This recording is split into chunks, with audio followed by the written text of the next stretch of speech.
갑자기 기억나는 건데 뭐 준비된 멘트는 아닌데 예전에 오로라 공주인가? 라는 드라마가 있었어요. 그때 이제 극 중에 남자 주인공의 대사가 되게 사회적으로 문제가 됐던 적이 있는데 정확한 워딩은 아닐 수 있는데요. 암세포도 살아있는 생명인데 왜 죽이려 하냐 뭐 약간 이런 어떤 뭐 문구였어요. 사실은 그 문구를 들으면 누가 봐도 이상하잖아요. 암세포는 사람을 죽이는 세포이기 때문에 어떻게든 죽이는 게 맞지. 생명이라고 그것을 소중하게 여기는 부분에 대해서 우리가 뭐 이렇게 반박하지 않지 않습니까? 뭐 정확한 비유인지는 모르겠지만 그런 맥락으로 좀 해석을 하실 수 있었으면 좋겠어요.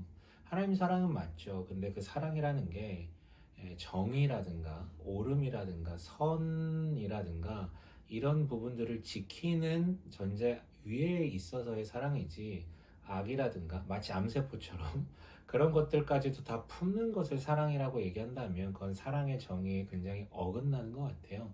그러니까 그런 의미에서 하나님은 사랑은 맞으시지만 악을 미워하시는다라는 부분은 성경 굉장히 많이 등장하죠. 그래서 이제 종종 악에 대해서 심판하신다라는 얘기가 계속해서 반복되는데 그 끝에 이르게 되면 이제 지옥이라는 개념에 도달하게 되는 것이죠. 물론 지옥이 개념이냐? 아니, 그렇지는 않습니다.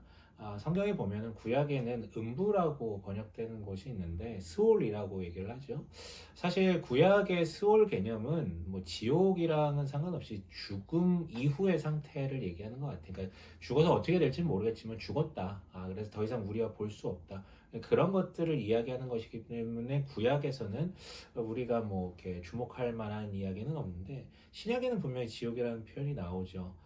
번역하면 게헨나라고 얘기를 하는데요. 그 단어에 대해서 잠깐만 짚어보면 게헨나는 이제 사실은 예루살렘 성이 이제 약간 산 위에 있거든요. 그래서 옆에가 다 약간 골짜기 스타일인 것이죠. 그중에 한 면의 골짜기에 옛날에 이제 구약 시대 때 우상 숭배하면서 사람을 불살라서 우상에게 드리는, 아마 제 기억으로는 몰록 신이었던 것 같아요. 아무튼 이제 그 신에게 드리는 우상 숭배가 행해지던 곳인데 요시야 왕에 의해서 그것이 완전히 정화되고 개혁되거든요. 그 이후에는 거기 이제 시체를 태우거나 혹은 뭐 쓰레기를 태우거나, 그래서 어쨌든 계속해서 이제 불로 뭔가를 태우는 그런 어떤 조금 이렇게 뭐 음침하고 더럽고 좀 사람들이 가지 않는 그런 곳이었던 것 같아요. 그 이미지가 그대로 차용돼서 그 게헨나가 이제 지옥이라는 이미지가 이렇게 이미지 메이킹이 이렇게 딱 연결이 됐던 것 같습니다. 그래서 우리가 떠올리는 지옥은 이제 당연히 불이 있어야 되죠. 마귀가 삼지창 이렇게 딱 들고 있어야 되고 씩 웃으면서 내가 너를 다 죽여버리겠어 막 이러고 있는 것인데, 사실 그거는 우리가 이제 현실의 그 불타는 그 계곡과 그 이미지를 차용해서 그냥 연상하는 것 뿐이고요. 실제 지옥은 이렇게 생각하시면 좋을 것 같습니다. 하나님은 사랑이시죠. 근데 사랑이신데요. 그 사랑은 악을 기다리고 인내하실 수는 있지만 도무지 돌아오지 않고 심지어 스스로 하나님을 버린 이들에 대해서까지 무한히 영원히 그것을 용인해 줄 수는 없습니다. 왜냐하면 그들이 무한히 영원히 존재한다면 이 땅에 있는 의인들이 계속해서 인내해야 되고 계속해서 괴로울 수밖에 없기 때문이죠. 언젠가는 그 부분에 대해서 조금 정리를 할 필요가 있다라는 것이죠. 하지만 여러분 아시겠듯이 구약에는 무드셀라라는 사람이 나옵니다. 노아 때 하나님께서 물로 심판하시기로 약속하셨었잖아요. 근데 무드셀라 가장 오래 산 사람입니다. 성경에 기록되길. 근데 그 무드셀라의 이름 뜻 자체가 이 사람이 죽을 때 세상이 멸망에 오리라라는 그 어떤 뜻과 연동이 돼 있거든요. 근데 무드셀라가 가장 오래 살았다라는 것은 하나님께서 심판을 유예하길 원하셨다라는 가장 강력한 증거가 됩니다. 마찬가지로 하나님께서 나중에 다시 불로 심판하심에 대해서 예고하셨지만 계속해서 유예하고 계신 것이죠. 즉 사랑의 하나님이라는 것이 이미 증명이 됐습니다. 그럼에도 불구하고 하나님이 마지막에 심판하실 때 우리가 떠올리듯이 뭐 불로 지지고 꼬챙이로 찌르고 그런 개념을 생각하지 마시고요. 지옥은 여러분들이 생각하는 것보다 더 최악일 거예요. 왜냐하면 불에 타는 그 고통은요, 사실은 굉장히 괴롭죠. 그러나 영원히 지속되려면 어차피 적응되게 되어 있습니다. 사람은요, 여러분 적응할 수밖에 없어요. 더 이상 뜨겁지 않을 수도 있다라는 것이죠. 그러나 여러분 더 지옥은 끔찍할 수 있어요. 그냥 간단하게 생각하면 이렇게 생각하시면 됩니다. 하나님은 생명이시죠. 그리고 하나님은 사랑이십니다. 그리고 지금 우리 시대에는 하나님 나라와 세상 나라가 혼재 있습니다. 의인과 죄인이 혼재되어 있죠. 그래서 성경에도 등장하듯이 하나님께서는 죄인들에게도 햇볕과 비를 내려주십니다. 그건 팩트죠.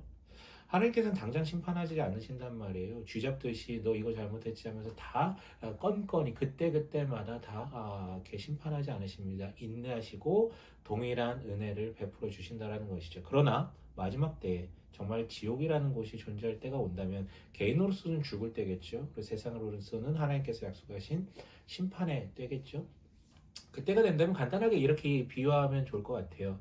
해가 갑자기 사라지는 것이죠. 태양이 갑자기 사라지는 것이죠. 어떤 일이 발생할까요? 우리는 그것을 다 유추할 수 없습니다. 그냥 상상할 뿐이죠. 가장 비근하게 상상할 수 있는 예는 온도가 사라지겠죠. 매우 추울 것입니다. 그리고 햇볕을 통해 가지고 생명 에너지를 받아서 광합성을 하거나 하는 이런 어떤 생명 작용들이 모두 다 중단될 수밖에 없겠죠. 먹을 것도 부족해질 것입니다. 그리고 깜깜하겠죠. 빛도 없기 때문에요. 모든 것이 어둠일 것입니다.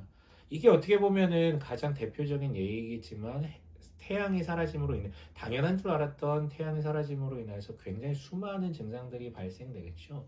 마찬가지입니다. 지옥이라는 것은 간단하게 생각해서요. 천국과 반대잖아요. 천국에 가면 뭐가 있습니까? 여러분 금은보화가 있습니까? 아니죠.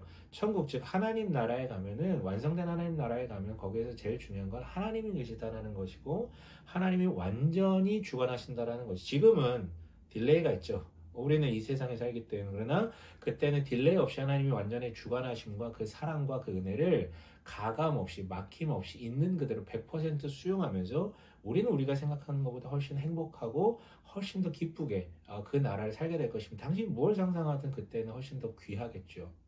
반대를 상상하시면 그게 꼭 지옥입니다. 그곳은요, 하나님이 안 계시고요. 하나님의 사랑이 없고요. 하나님의 은혜와 하나님의 돌보심이 없습니다. 지금은 햇볕과 비를 죄인들에게도 동일하게 나눠주시지만 그때는 그게 사라진 것이에요. 그렇다면 어떤 일이 발생할까요? 상상하기도 끔찍하겠죠. 어마어마한 고독이 찾아올 수도 있습니다. 아마 당신에게 굉장히 타겟팅이 된 그런 어떤 심판이 주어질 수도 있어요. 하나님의 부재로 인하여서. 그래서 누군가에게는 어마어마한 고독이 찾아올 것이고 고통이 찾아올 것이고요. 아니면 이렇게 얘기할 수도 있겠죠. 그 하나님의 나라에는 하나님이 계시고 의인들이 함께하는 거잖아요.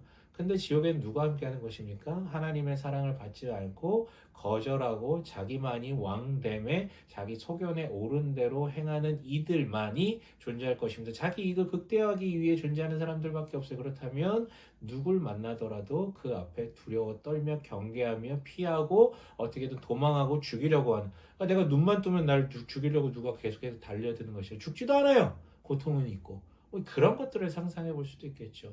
한마디로 하나님의 절대적 사랑과 통치와 주관과 은혜의 완전한 부재가 지옥이라고 생각하시면 좋을 것 같습니다. 그렇다면 하나님은 사랑이시지만 지옥이 존재할 수 있다라는 가능성에 대해서 우리가 거부감을 느끼지 않지 않아도 될까요? 저는 좀 그렇게 생각을 합니다. 네.